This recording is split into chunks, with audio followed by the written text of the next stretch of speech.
Mbola ara-politika atrany mikasika manokana kosa ny vozona MAPAR ny fivoriana izay hotanterahan'ny MAPAR no handraisana fanapahan-kevitra mikasika ny fandraisan'anjaran'izy ireo ao anatin'ny governemanta na tsy na ihany koa ny fanapahan-kevitra amin'ny itoeran'izy ireo ao amin'ny itoeran'ny mpanohitra na tsy raha ny nambarany solombavambahoaka Naivo Raholdina mpikamana eo anivon'ny MAPAR io ary no fanehoan-kevitra izay natao ny taorian'ny fisian'ireo solombavambahoaka MAPAR ny fanantona tamin'ny filohan'ny repoblika omaly.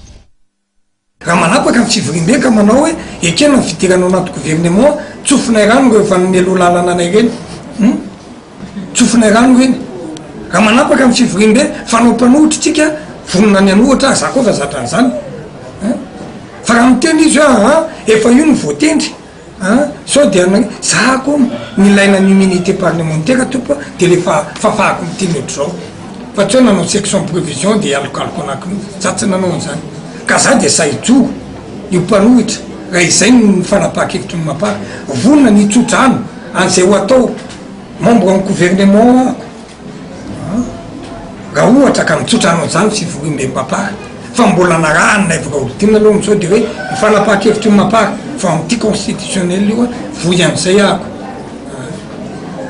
ny mouvement Saravaly-manana iny nilaza tamin'ny sivy sy roa arivo fa amin'ity constitutionnel ny tolom-bahoaka tamin'ny sivy sy roa arivo fa rehefa nahatsodrano tany amin'ny dadany izy dia miditra atao anatin'ny gouvernemanta tetezanity ka tsy fantatray hoe amin'ity constitutionnel io fa raha mahatsodrano avy any amin'ny dadafaranay zay dia andrajoelona dia tsy olana anay miditra ao fa zay kosa mba hametraka izay mpanao politika tanora aty hoe aoka raha angamy hijanony ty za